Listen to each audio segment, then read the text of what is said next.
सकल धनगर समाज एस.टी आरक्षणाची अंमलबजावणी करण्यात यावी या प्रमुख मागणीसाठी जिल्हाधिकारी कार्यालयावर बुधवारी 18 सप्टेंबर रोजी दुपारी 1 वाजता घंटानाद आंदोलन करण्यात आले।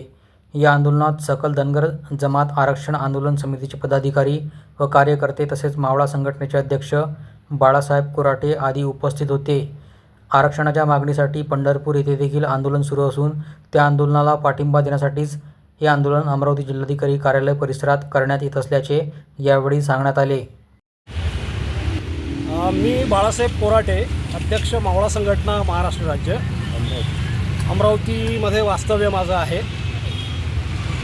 हे आंदोलन आहे धनगर समाज आरक्षणाच्यासाठी अंमलबजावणी करण्यासाठी आदिवासी आरक्षणाची घंटानाद आंदोलन आज या ठिकाणी अमरावती धनगर समाजाच्या वतीनं आयोजित केलेलं आहे।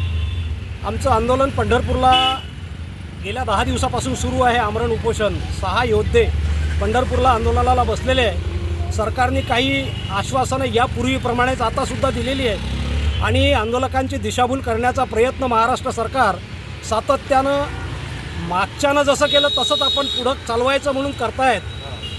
परिस्थिती अशी आहे की भारतीय संविधानाच्या अनुसूची 342, 1 आणि 2 मध्ये अनुसूचीमध्ये धनगर समाजाला एस.टीच्या 36 नंबरवर आरक्षण अनुसूचित जमातीचं दिलेलं आहे। परंतु र आणि ड धनगर आणि धनगड हा अपभ्रंश तयार करून मूळ असलेल्या धनगरांना, भारतभर मूळ असलेल्या धनगरांना शेड्यूल ट्राईबच्या आरक्षणापासून भारतभरासह महाराष्ट्रामध्ये गेल्या 86 वर्षापासून या सरकारांनी वंचित ठेवलेलं आहे। त्यामुळं या समाजाच्या सातत्यानं भावना अत्यंत तीव्र आणि दुखावलेल्या आहेत की आपला वाली कोणी नाही, राजकीय दृष्टीनं सुद्धा कोणी नाही आणि सामाजिक दृष्टीनं सुद्धा आपलं सरकार ऐकत नाही।